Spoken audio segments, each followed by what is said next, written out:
Hey everybody, thanks for joining us on riflesfootball.com. I'm Darrin Bauming. He's Geordie Wilson, head coach of your Winnipeg Rifles. Coming off win number 1 of the season, Geordie, in Edmonton.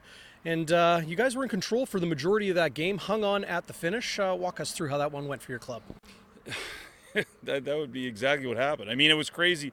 We really probably should have won, 27, 35, 3, kind of in that range. We were up 20-3 with 11 minutes to go, and we had set up a play action pass. Before that series, we were just smashing the ball, just driving down the field, and you could see that they were kind of buckling, like it was right there to crush them.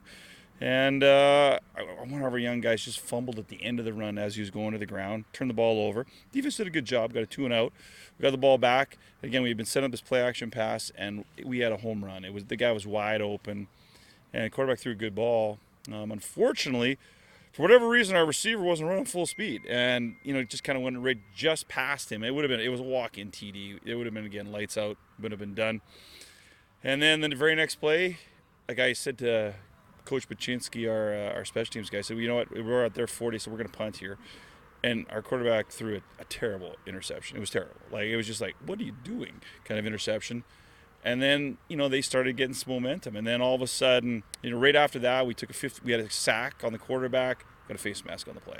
And then it kind of just started unraveling a bit.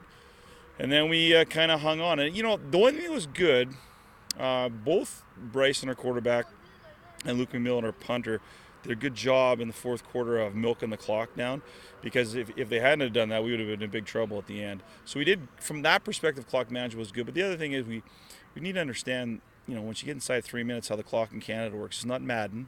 Okay, you're not trying to score a gazillion points and everything else. You have to understand how to manage a game.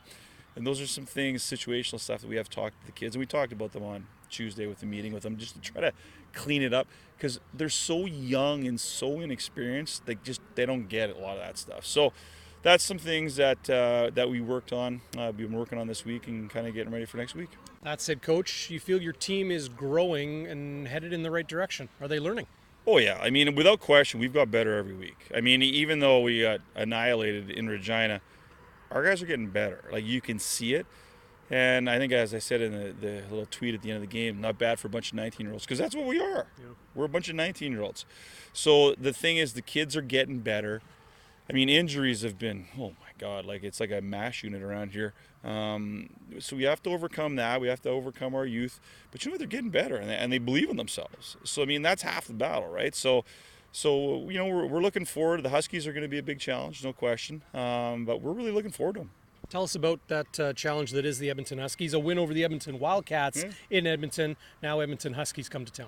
Yeah, I mean, of the two Edmonton teams, they would be the better of the two. And in the last few seasons, the Huskies have probably been, in competition with Saskatoon to try to be kind of the preeminent team in the conference.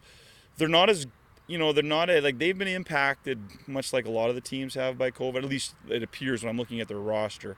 They're not as talented up front in particular as they have been in the past. They have a quarterback that's back from when we last seen them. They're a well-coached team. They play extremely hard. I mean, they're going to give us everything we can handle, but it's something I think our guys are up for the challenge. What do you push this to, continuing to grow? Well, I mean, our first one is that we're coming to win, right? I mean, straight up. I mean, that's our objective.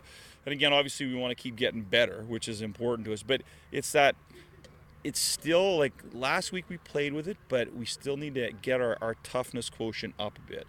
We got to be able to to match shot for shot with these teams. If we do that, then we got a fighter's chance. Is the toughness coming out of these guys? It is, yeah. They're getting much tougher, and I think it's kind of interesting too, because of the fact that we didn't see them for 15 months, and we never had an opportunity to have off-season training. And I mean, this might be part of the issues when we're talking about some injuries that we're having, etc. And then they had to get used to getting hit again, right, and delivering blows, etc. And obviously now, if you're a kid that's come out of high school and now you're playing against big guys, I mean, I think Regina is 23-year-olds. I mean, they're full-grown men, right? And all of a sudden, you're a young whippersnapper, and you haven't really had an opportunity to get a lot of strength training in because of the situation we were in. It is intimidating, but you know what? They're stepping up there and they're swinging, so that's important.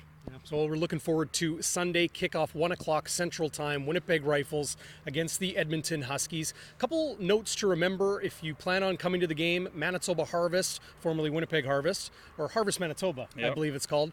We will have bins here, so bring a non-perishable food item for that. Fantastic initiative that your football club is involved with. And also, as per health guidelines across the province of Manitoba, like any other sporting event, you need proof of double vaccination in order to be admitted to the game here at Maple Grove Park. We are at St. Vital Mustangs Field, Sunday, 1 o'clock, Rifles and Huskies. He's Geordie Wilson. I'm Darrin Bauming. I'll have the call on cjfltv.com if you're not able to make it down, but we sure hope to see you here. Thanks, Coach. Good luck.